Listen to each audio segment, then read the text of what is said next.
My name is Arbutus O'Neill, and it is by the grace of God that I belong to the Al-Anon family groups.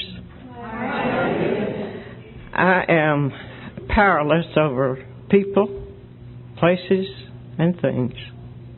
And because of the program, I can make this admission today without feeling guilty. My life continues to be unmanageable when I fail to practice the principles that were given to us by a bunch of ex-drunks who found sobriety in Alcoholics Anonymous. I like to believe that the families of the early members of AA were convinced by the miracle of sobriety that this program would work for everyone. And it was out of this conviction that the Al-Anon family groups grew to reach all over the world and have shown astounding results.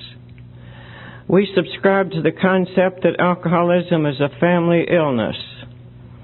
And then we get so carried away telling people how sick we got that we forget to say we have a program for family recovery.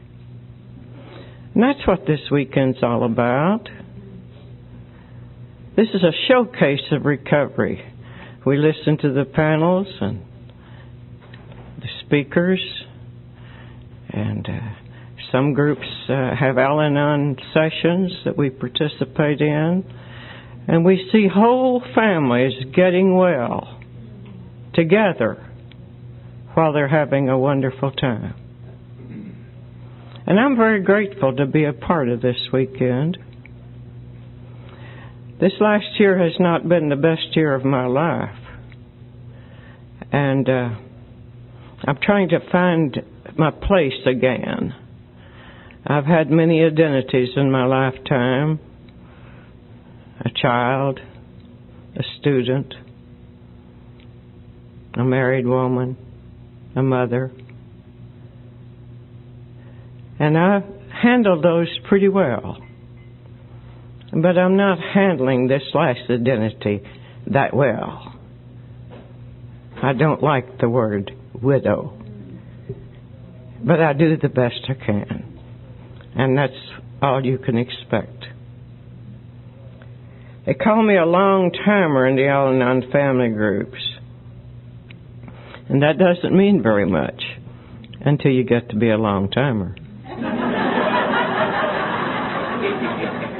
And it's not hard to do. You just keep coming to meetings and stay alive and you'll make it. From some people who were very new in AA to come to their meeting rooms while they had a meeting. And that's what we did. We met in dirty little kitchens around the country and narrow, wide hallways, anywhere we could put a few chairs. And we sat together and we talked. Now, you know very well what we talked about. It was a kind of a morbid competition to determine which one of us lived with the sorriest man.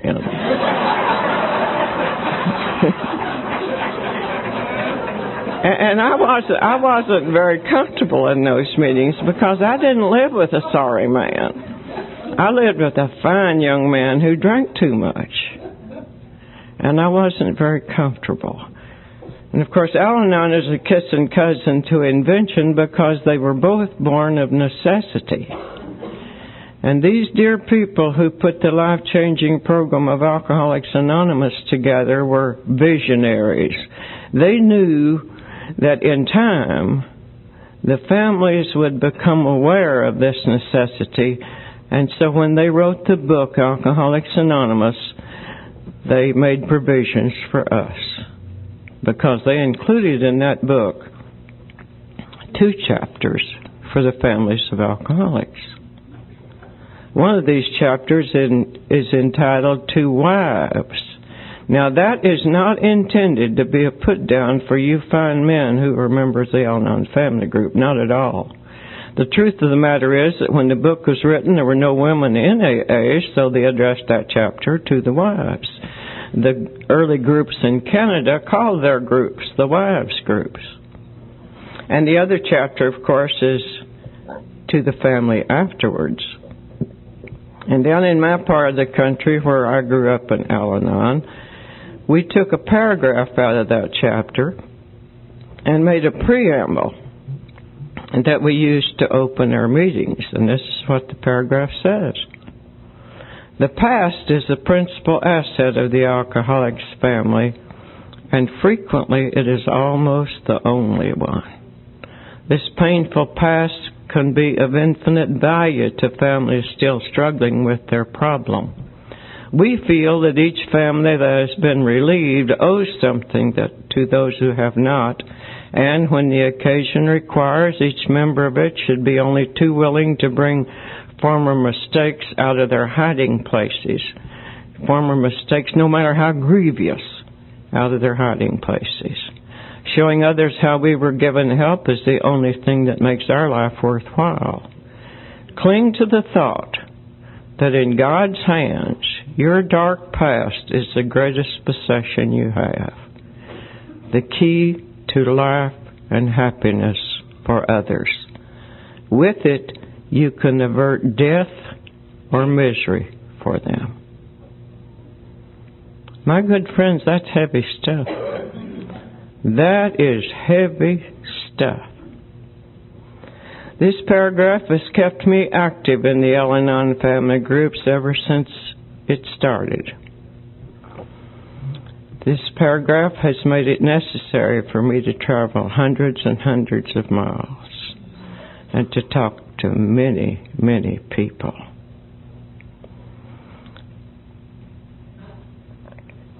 And there's a little confusion about the literature in our fellowship.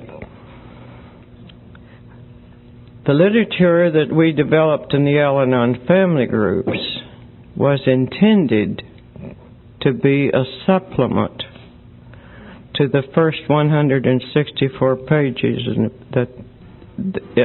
of the book Alcoholics Anonymous. We assumed, which is always a mistake, that you had studied those first 164 pages, and so we developed literature early on to supplement that. I have no idea how much literature we have now. I think we have upward of a dozen hardback books, each contradicting the other. And probably enough pamphlets to paper this whole room. And it makes me very sad. It makes me very sad because we're cheating our newcomers. I couldn't get well on what we're giving our newcomers now. I'm sorry. And I was extremely fortunate when I came here because I was exposed to the spiritual giants in this program. The Al Badgers and the Horace Forts and the Chuck Chamberlains and those people.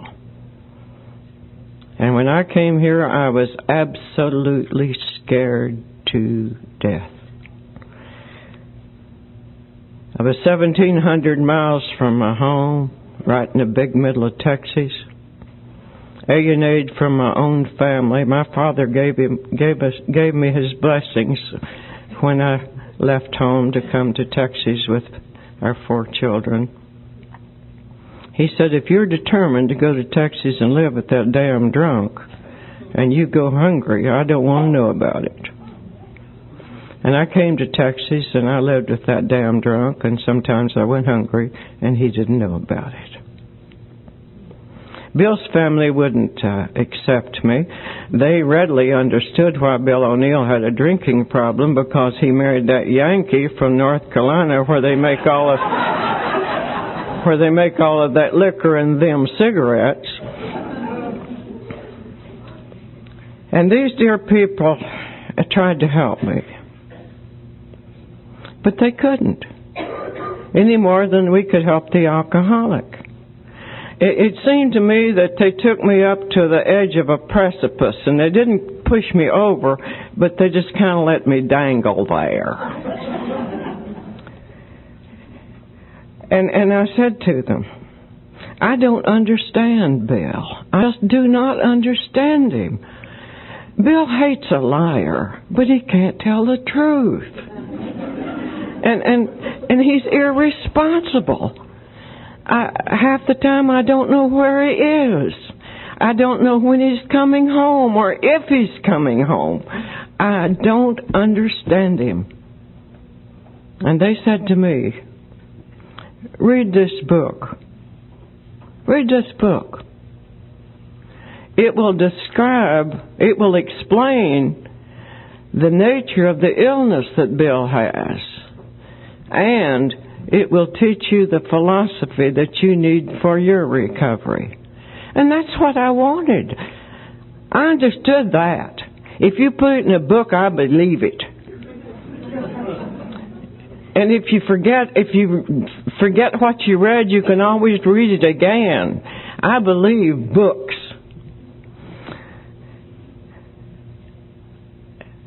And that was the answer I was looking for.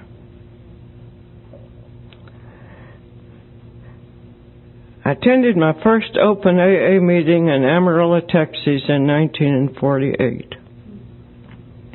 And I didn't want to go to that meeting.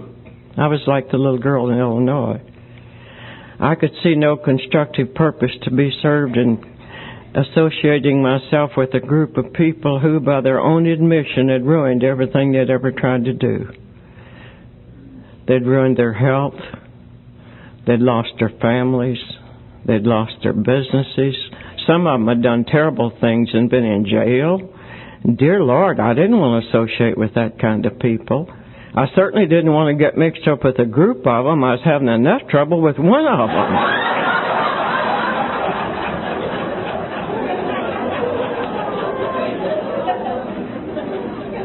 And the only reason that I went to that meeting was because I had put myself under an obligation to a very lovely woman who was married to a member of Alcoholics Anonymous. And if you haven't picked up on the accent yet, it's not a southern accent. It's a hillbilly accent. And hillbillies don't like to be obliged to people. And I didn't want to be obliged to that woman. And so I went to the meeting. And I'll be forever grateful that I did go to that meeting. As I told you, it was an open meeting. There was about 150 people there. And you probably also picked up on the fact that I drink a lot of coffee. And I'm sure I'd made a number of trips to the coffee bar. And after we were seated in the meeting, a beautiful woman that I later learned was a member of Alcoholics Anonymous leaned across Marguerite and whispered to me. What she said was, "How long's it been since you had a drink, honey?" See, I didn't get here in such a great shape.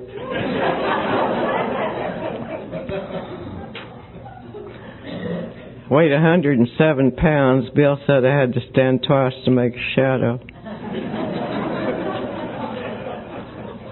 Elsa Chamberlain described me pretty well long before she ever met me. She said that people came to her meetings out here in California just 2 jumps ahead of a fit, and that's how I got here. Just 2 jumps ahead of a fit. And I was not embarrassed by the lady's question. I am not a teetotaler. I used to say I wasn't, that I didn't trust teetotalers, but I don't say that anymore. I've got a little friend down in Wichita Falls, Texas, that never even tasted liquor. She's a real teetotaler. And I would trust Mildred with my life, so I don't say that anymore. But Marguerite was embarrassed about it, and she answered the question for me. She said, "Mrs. O'Neill is not an alcoholic. Mrs. O'Neill is not an alcoholic, but she knows about alcoholism." I grew up in a house with 2 men, both of whom was my father. Dad was a 2-fisted construction man who worked hard, he played hard, and he drank hard. Dad was a gray-eyed Irishman who taught me to love poetry, who taught me to sing Irish folk songs. He had the patience to teach me to work my geometry problems with his framing square. But on Saturday night, my dad turned into a devil. My father's alcoholism destroyed both of my parents. My father's alcoholism turned my beautiful mother into an old, ugly, bitter woman who hated him. She hated my dad as long as she lived. She hated my dad long after he was dead and in his grave. And the last years of her life, which she spent in total darkness, she hated anybody that had ever loved John Martin, and that included me. Mrs. O'Neill is not an alcoholic, but she knows about alcoholism. My dad was a craftsman, the likes you don't find anymore, and he loved to build things for my mother. It could be a china closet or a coffee table. And he'd spend those long gray days and the winters when he couldn't work outdoors and build something for Mother. He'd select the wood very carefully, and he'd put together with great precision as only a craftsman can do. He would sand it, polish it. I've watched Dad many times caress a piece of wood, much the same as a lady caresses a piece of satin or a piece of velvet. And he'd say of the wood, "This wood has a beautiful fault." And I didn't know what he was talking about till I found this program. But he would build these things for Mother, and as I say, polish them and sand them and truly make a thing of beauty. And then he would smash it in a drunken fury.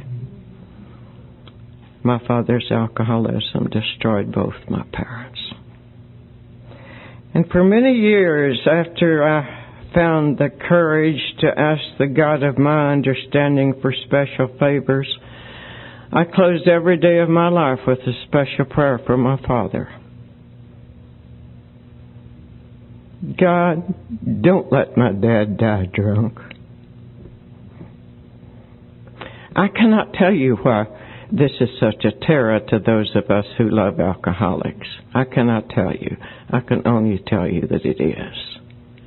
God, don't let my dad die drunk. My father died in 1965. He had cancer of the throat. He did not die drunk. And when my brother Mike called to tell me that Dad was terminally ill, he said, "We're going to have to pray extra hard for Dad Arbutus. He's not going to make it." And I said, "No, no."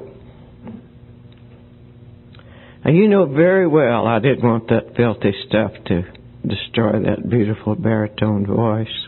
You know I didn't. You know I didn't want that filthy stuff to make it impossible for my father to even drink water. You know I didn't.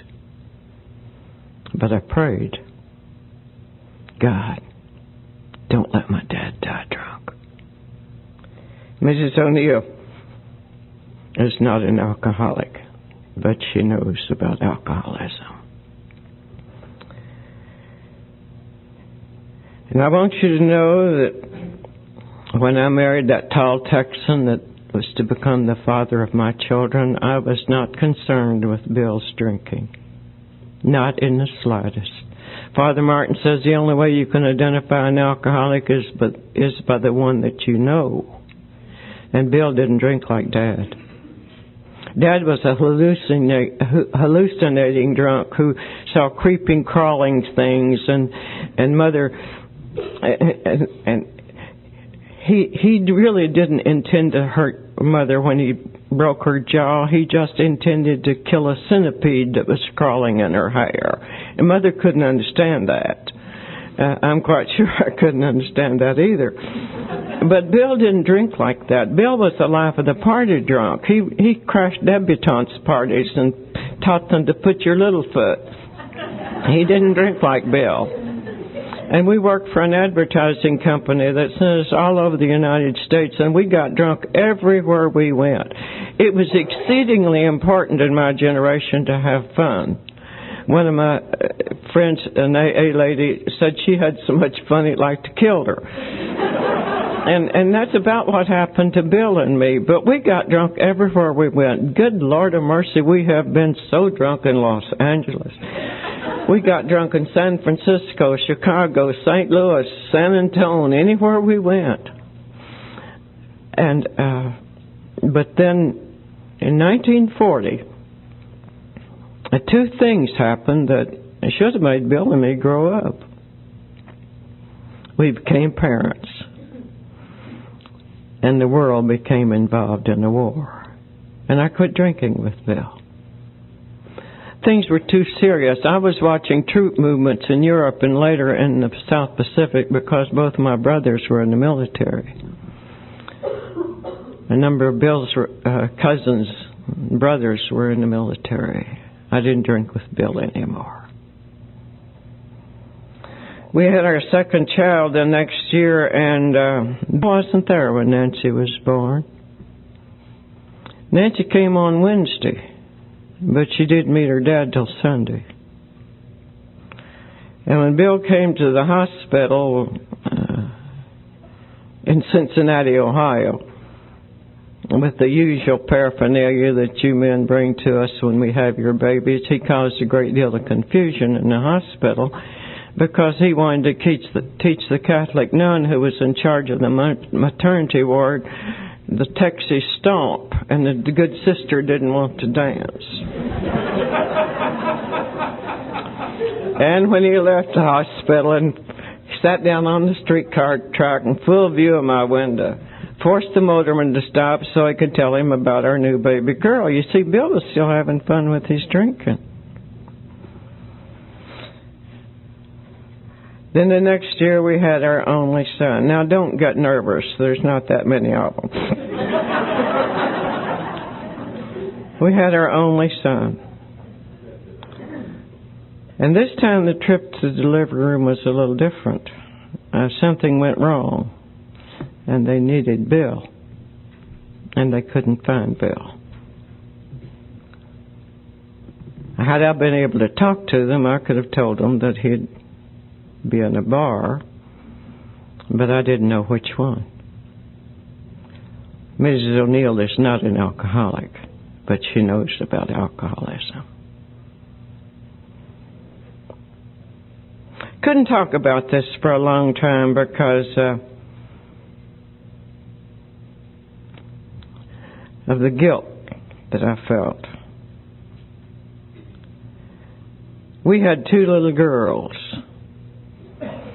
and Bill wanted a little boy.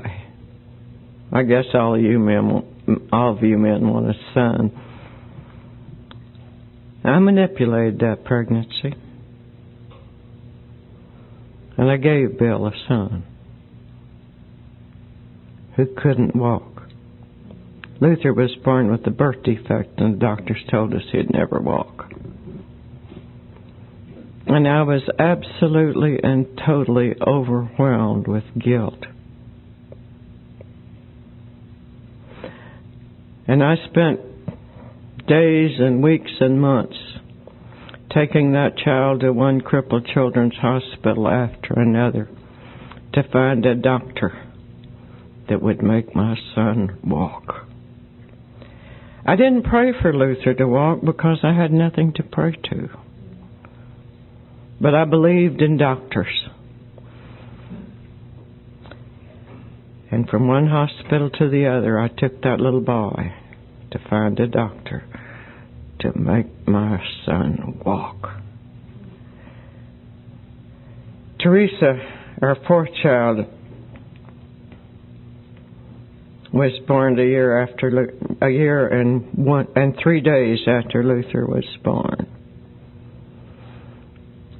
And gratefully, Teresa was one of those healthy babies that thrived on loving neglect. And that's all she got.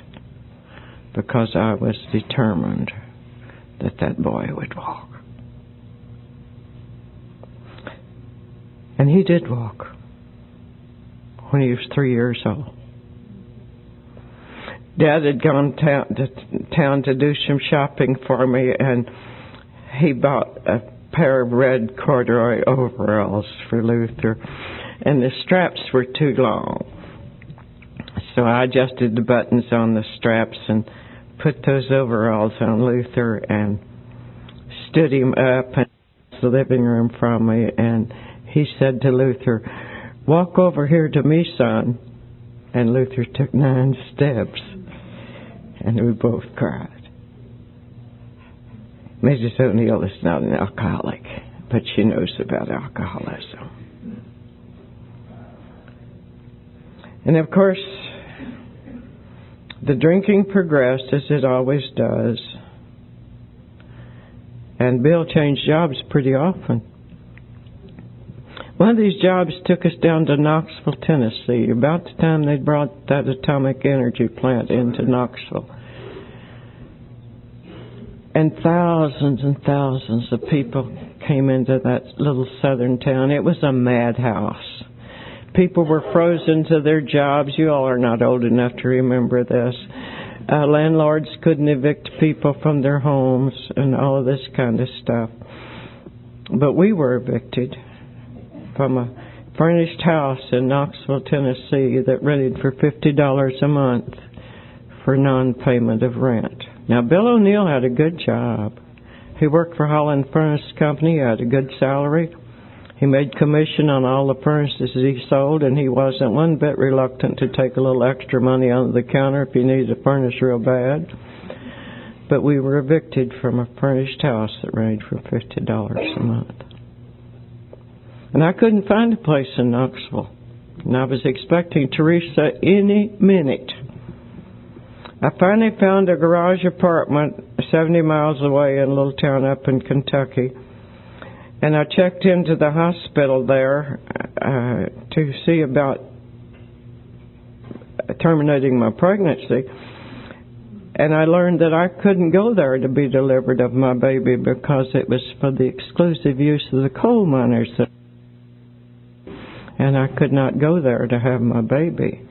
And about the time that I learned that, they carried Bill home. Now, they'd carried him home before, but this time his leg was broken.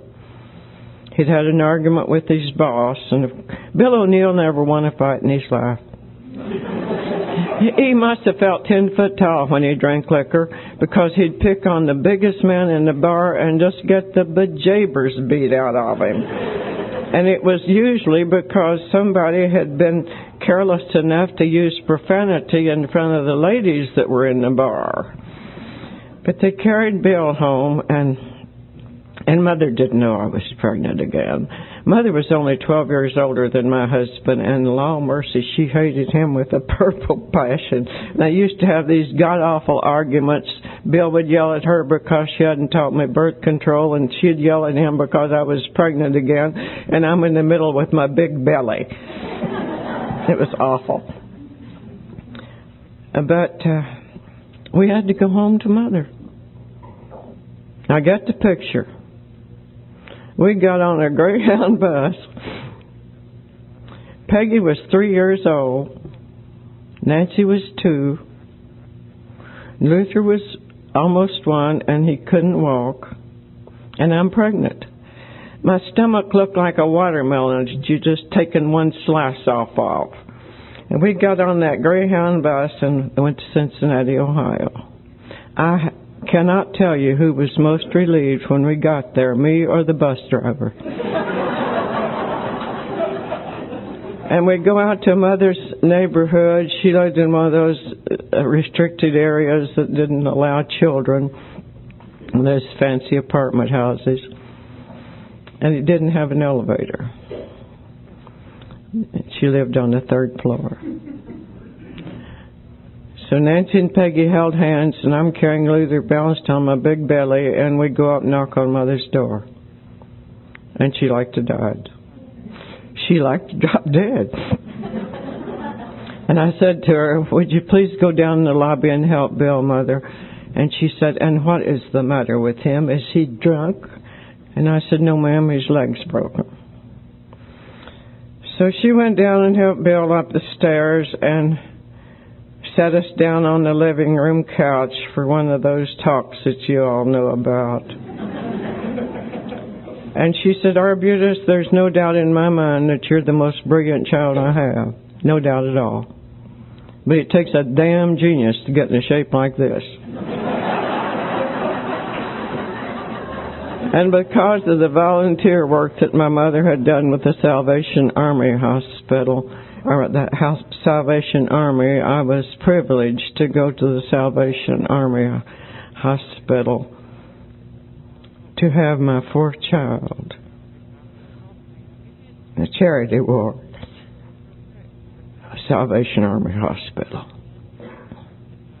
I don't think my friends in Texas quite appreciate this part of my story, and quite frankly, I'd like to leave it out, but my bill said I must not, because it's real good for you high-bottom drunks.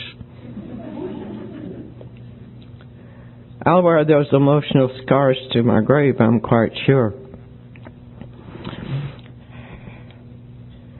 And then I was to learn about another agency called welfare. And I saw the look of pity and disgust each time one of those eviction notices was to be served.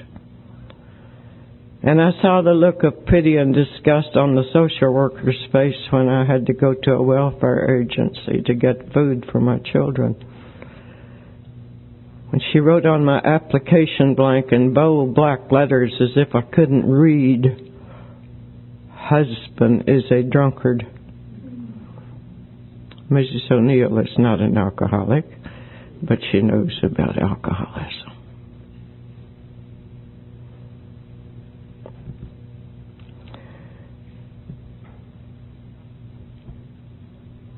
I brought those four children. I resigned my school at midterm in 1944 and brought the children to Texas. My grandfather was a wise old man, and he told me I should go to Texas. He said, "A man is never successful where he's unhappy, Arbutus, and Bill is so unhappy." And I knew it wasn't easy for Bill to be referred to as the husband of John Martin's oldest daughter. I knew that it wasn't very comfortable for him, so he came back to Texas and got a job and found a house for us and got me a pretty little Mexican girl to help with the children and all that good stuff. And I brought the children out in 1944. And I had never heard the term alcoholism in reference to my young husband's drinking. Never had I even heard the term. But I watched this boy lose everything that he had that he wanted to keep. My Bill lost his left eye in a drunken accident. And he could not stop drinking. My Bill lost his left arm in a drunken accident. And he could not stop drinking. And I watched this happen. And I wanted to help him. With every fiber of my being, I wanted to help him. But I couldn't. I'm going to say something to you AA people, and again, please don't misunderstand me. I would never want to say anything from this or any other podium that would hurt you. You've been hurt enough. But I've heard you stand at places like I am right now and say, a non-alcoholic don't know what they're talking about. And I want you to know that I know what I'm talking about. I've held an alcoholic in my arms through the long nights when he was in convulsions, scared to death that he wouldn't live till morning. Scared to death that if he did live, he wouldn't have any sanity left. I couldn't tell which one of those eyes was artificial. I know what I'm talking about. I've walked drunken women up and down, feeding them black coffee, and gone home grateful in the knowledge that but for the grace of God, somebody might be walking me up and down and feeding me black coffee to send my children to school. I know what I'm talking about.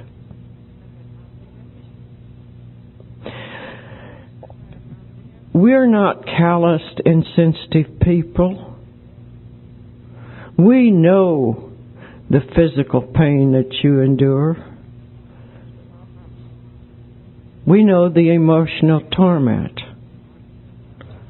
It seems to me that you put us on the other side of a thick glass wall, and we can see you, and we can hear you, but we can't get through to you. I try to describe this feeling. It's the feeling that those of you who are parents can recognize. It's the feeling you have when you tend a sick baby. The baby cries, it's burning up with fever, and you want to help the baby, but you can't, because the baby can't tell you where it hurts. And the alcoholic couldn't tell us where they hurt, and we couldn't help you. But God, we wanted to. There's some people here this afternoon, I'll bet a pretty penny, that would not be here if it was not for somebody like me. We wanted to help you, but we couldn't help you because you would not let us. And I want you to remember that the next time you tease an Al-Anon member.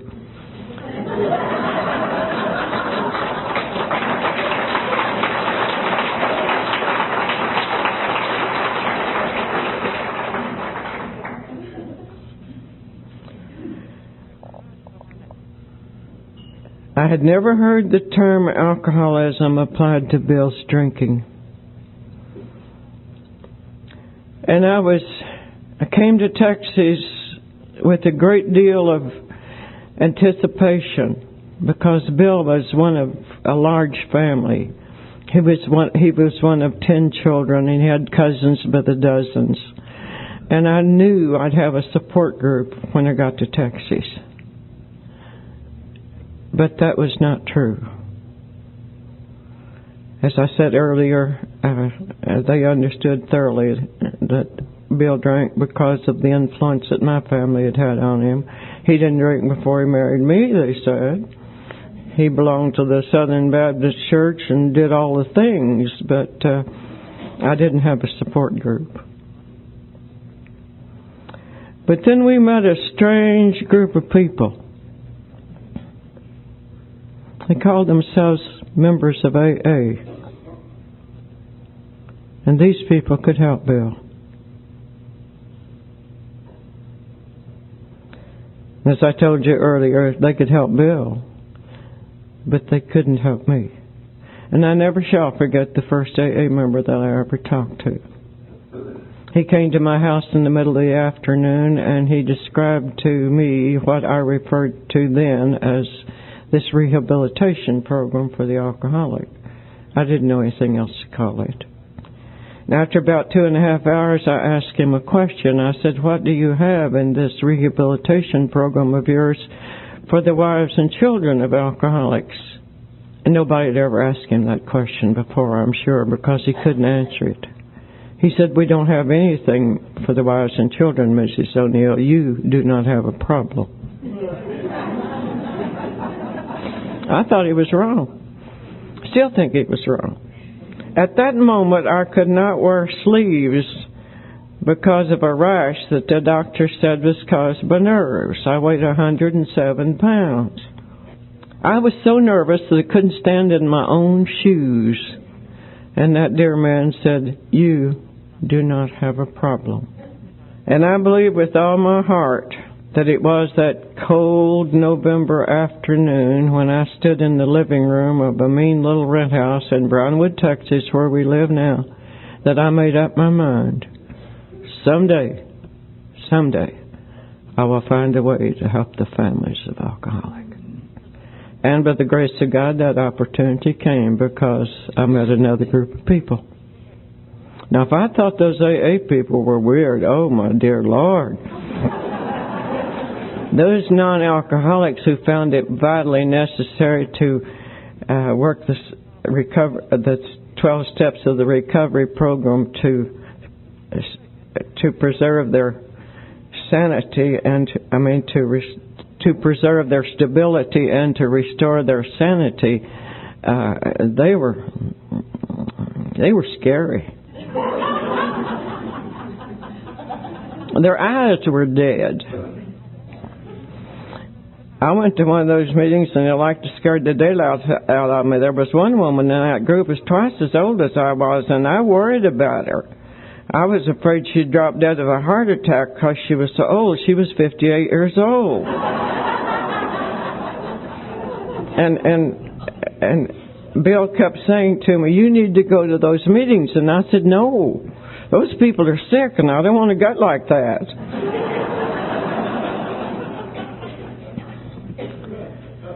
And when I came here, one of the girls that was talking this before I did talked about the inability to understand and how sick she got. She really was sick, wasn't she?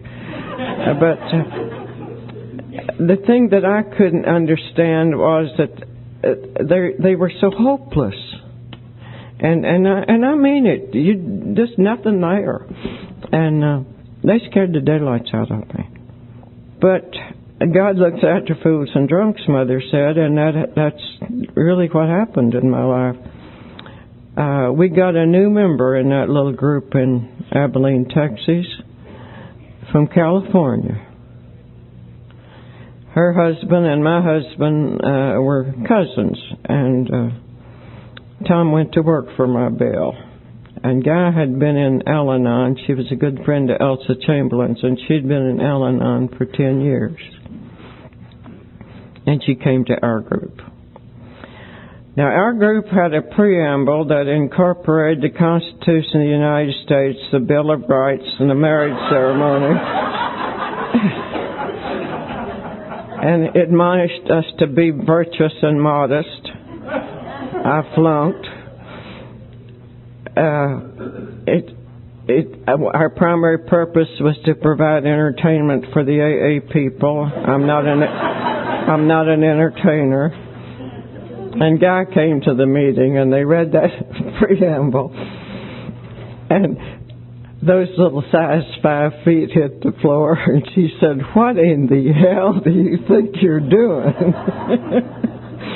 And to say she turned that group around was an understatement. And we met on Thursdays and Monday nights. And I worked 52 hours a week. Texas wouldn't recognize my teaching certification because I hadn't studied Texas history, so they wouldn't let me teach school. And I wouldn't go back and study Texas history, so it was a Mexican standoff.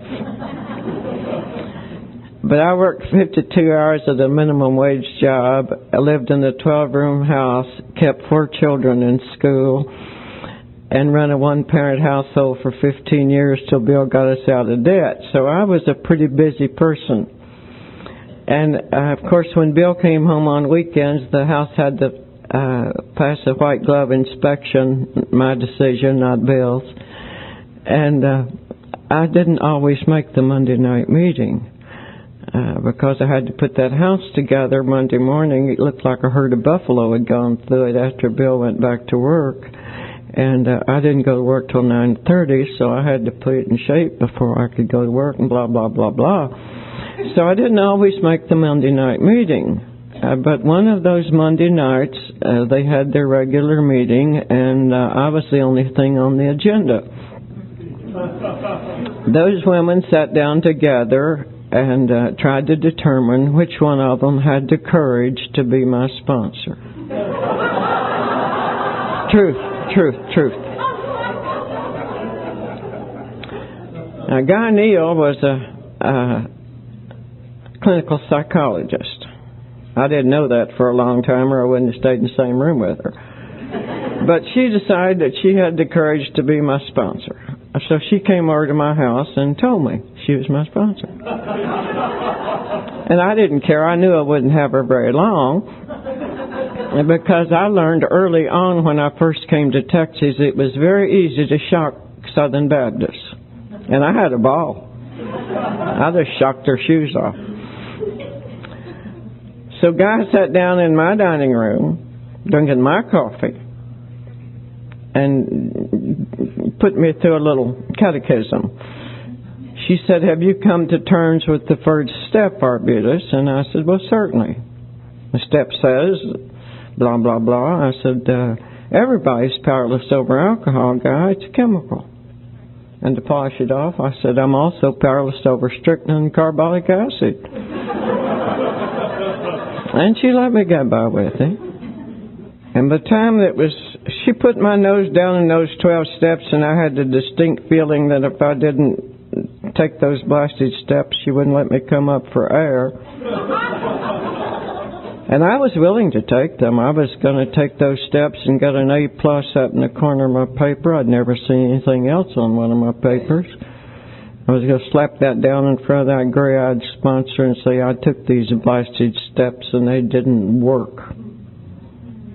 And they did. They did. I didn't come here to get Bill O'Neill sober. I want you to know that. I came here to try to find the disintegrated pieces of a personality that was once me, and I somehow lost it. I came here because my children were afraid of me. Now, don't misunderstand me. I am not a child abuser. My children were afraid of my disapproval. They were afraid to bring home a grade card if they made a C on it, because I would not tolerate it. I said, anybody can be average. I couldn't watch a school play if they were acting in it. If I sat out in the audience, they forgot their lines. I had to watch from the wings. My children were afraid of me. I punished them unmercifully if they spilled a glass of milk on a white tablecloth, and I insisted on white tablecloths. Never did make sense to me that I'd try to convince my own children that I'm an aristocrat, but I did.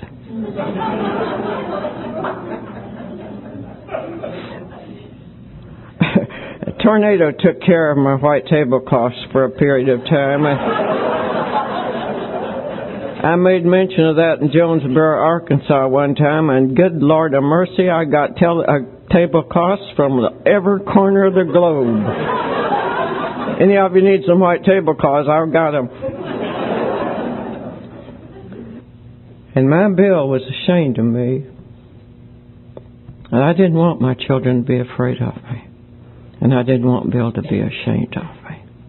And I took those blasted steps, and my life changed.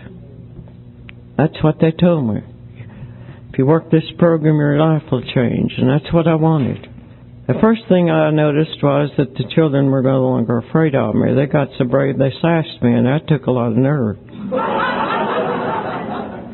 And then a little later I realized that once again Bill was proud of me. This sick need for approval that those of us who love alcoholics is a real thing, ladies and gentlemen. It's a real thing. And the approval that we want is from the alcoholic. And it doesn't take much. Just tell us that we did a good job, that we look nice, smell good. Don't take much. And I was glad when I knew that Bill was proud of me. And we took the principles of this program and we reared those 4 children. And for a long time, things were good with the O'Neills, weren't they, Bob? Things were good with the O'Neills. When Teresa was graduated from the university magna cum laude, I said, that ain't bad for a drunk's kid. Luther went into the Navy and came out and started with the help of his dad's help. He started a little business. He had 25 men older than he was working for him. I'd get a lump in my throat when I'd see him run across a parking lot or jump a fence because he wasn't supposed to walk. But when he started that little business, I said, that ain't bad for a drunk's kid. Things were good with the O'Neills. Our daughters have more degrees than the thermometer, Luther used to say. But then our kids got mixed up with some other people's kids, and all hell broke loose. We married off all 4 of them. 3 of them got a divorce. I think the only reason Teresa and Les stayed married is because they thought I'd kill them if they got a divorce. Nancy was married to a young psychiatrist who literally referred hundreds of people to our program. I started getting some strange calls about that time. I'd get a call from Austin, Texas, and one of my AA friends would say, "You can go to sleep now, Arbutus." We followed Luther home, and he turned in his own driveway. Then I'd get a call from the other side of Texas to tell me that Nancy had slipped in the ladies' room at the country club and cut her eye and had to have umpteen stitches. But she's going to be all right. The floor was wet, you understand. But I'd been ill a long time, and I knew I couldn't help those kids. And it like to kill me. It absolutely like to kill me. Nancy fled the country because her husband had every intentions of institutionalizing her, and he could have done it. So she went to Mexico to live. She lived down there for 5 years, and I don't speak Spanish. I have a fabulous imagination. I put Nancy on Skid Row. I'd heard AA ladies stand at podiums like this and talk about how vulnerable they were and how they had been exploited, and I had heard stories about Mexican jails, and I couldn't even repeat the Serenity Prayer. One of the smart alecks up in Oklahoma that you all know said, "Now we're going to see what kind of program Arbutus has." But I knew I couldn't help Nancy. When Bill made tapes, and those fast copiers that he had made tapes in even numbers, and quite often we'd have order maybe for 67 tapes and come out 68, and I'd push those tapes back on the counter and call them counter tapes for some reason. And one day I was cleaning in the tape room, and I found a number of tapes of Clancy Emerson, so I packaged them up and sent them to Nancy.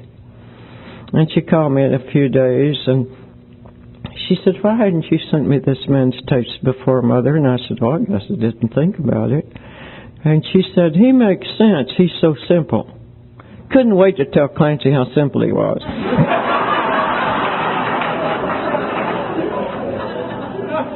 And she said, "I can understand sublimate your judgment. I cannot understand turn your will and your life over." And Clancy, bless his heart, sent Nancy tapes all the time that she was in Mexico. And I know a lot of people say ugly things about Clancy, but as far as I'm concerned, he's top man. If he wants to stand on his head in the corner, that's all right with me, because he saved my little girl's life. He really did. It took a lot of learning, and of course when Luther had a major heart attack, you all heard me talk about that the last time I was out here. But Luther was 15 years sober when he died 2 years ago. And Nancy is working on her, I think, 18th in September. And this was not in my game plan, of course. These kids grew up in an AA home with an Al-Anon mother, and I thought that gave them some kind of protection, but it doesn't. We went to Top of Texas Roundup in 1993. It was the 30th roundup we had attended. Bill got sober in Amarillo, Texas, and it was kind of a pilgrimage for him. Bill had a hemorrhage while we were up there that weekend, and took him directly to the hospital. When we got back to Brownwood, he would not go to the hospital in Amarillo. And they diagnosed it as a severe case of diverticulitis and told me it was a chronic condition and it could reoccur. That was in October.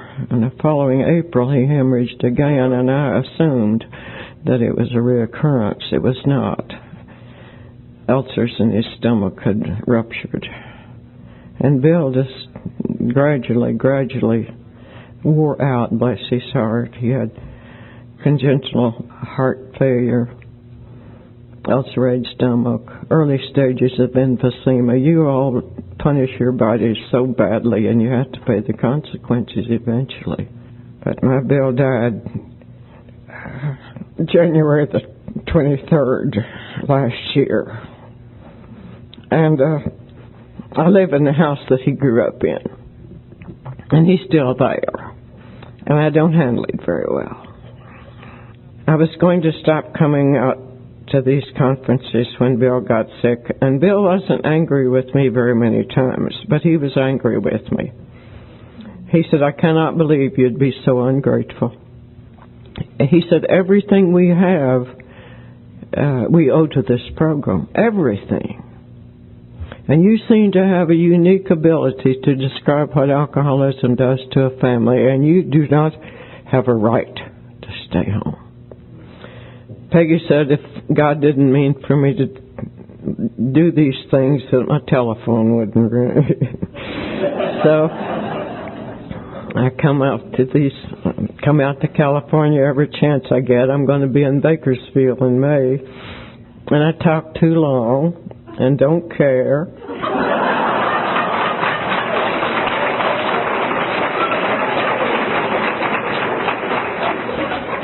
Tell you everything I know and make up half of it. And I'll say the same thing that I always say to you. We have a message that the whole world needs to know. And you are the most uniquely qualified people in the world to carry that message. And I believe with all my heart that right here in your beautiful capital city, there's drunken men and women who will die, as did Stephen Foster, never knowing they're alcoholic if we fail to carry this message. And there's drunken men and women right here in your capital city and in mine that will not have the courage to face life one more day with an alcoholic, and they'll break up their homes if you fail to carry this message. And there's kids that never heard of Alateen. And this is Saturday. And Saturday nights were the worst of all. And these kids will grow up with deformed personalities if you fail to carry this message. And if you fail to carry this message, may God have mercy on these people. And may God have mercy on us.